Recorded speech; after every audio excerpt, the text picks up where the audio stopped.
மக்களே 21 டேஸ் சேலஞ்சில் இன்றைக்கி டே 9th. Actually உங்கள்கிட்ட நான் என்னென்னா கடைசி 2 நாள் என்னால் கன்சிஸ்டன்ஸாக இருக்க முடியல.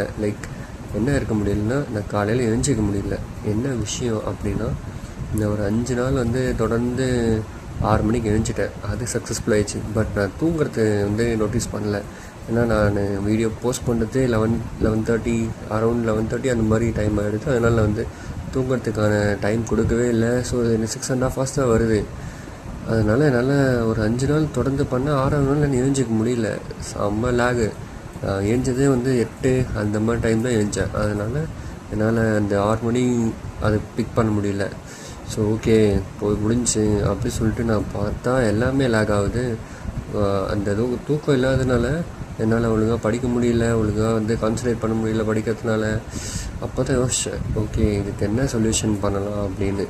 அப்புறம் நான் நிறைய வீடியோஸ் பார்த்தேன், நிறைய பேர்கிட்ட கேட்டேன். அப்புறம் அவங்க என்ன சொன்னாங்கன்னா, ஆக்சுவலி 8 hours a day ரொம்ப இம்பார்ட்டண்ட்டு ஒரு மனுஷனுக்கு அப்படின்னு சொன்னாங்க. First point. செகண்ட் பாயிண்ட் நம்ம போடுற எஃபர்ட்ஸ் நம்ம டேவை ரூயின் பண்ணக்கூடாது, டிஸ்ட்ராய் பண்ணக்கூடாது. ஸோ அதுக்கேற்ற மாதிரி தான் பிளான்ஸ் இருக்கணும் அப்படி சொன்னாங்க.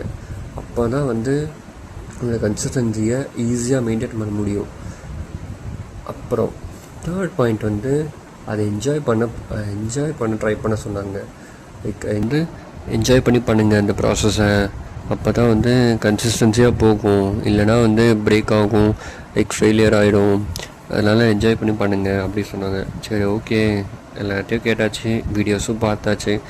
என்ன பண்ணாலும் நம்ம எழுந்து அன்றைக்கி காலையில் எழுந்து ஒழுங்காக உட்காந்தா மட்டும்தான் வேலைக்கு ஆகும் அப்படி சொல்லிட்டு யோசித்தேன். அதனால் நாளைக்கு காலையில் கரெக்டாக 6 மணிக்கு எழுந்திருவேன். ஓகே, மறுபடியும் டே கண்டினியூஸ். 21 டேஸ் சேலஞ்ச் கண்டினியூ ஆகும். பாய் மக்களே, ஸ்டே டியூன்ட். மக்கள் இன்னும் ஒன்று, ஆக்சுவலி இந்த 21 டேஸ் சேலஞ்சில் இன்கேஸ் நீங்கள் யாருன்னா பார்ட்டிசிபேட் பண்ணணும், நீங்கள் யாருன்னா கன்சிஸ்டன்ஸியாக இருக்கணும் அப்படின்னா நான் உங்களுக்கு ஒரு டிப்ஸ் தரேன். ஆனால் அதுக்கு நீங்கள் ஹாய்னு ஒரு கமெண்ட் பண்ணால் போதும். நானே உங்களுக்கு ஒரு டிப்ஸ் தரேன். என்ன பண்ணணும், எப்படி பண்ணணும், எந்த மாதிரி உங்களுடைய கன்சிஸ்டன்சி அந்த பிளான்ஸ் போடணும்னு நானே சொல்கிறேன். ஆனால் அதுக்கு நீங்கள் கமெண்ட்ஸில் ஹாய்னு ஒரு மெசேஜ் போடணும். அவ்வளோதான். ஓகே, குட் நைட் மக்களே. காலையில் 6 மணிக்கு பார்க்கலாம்.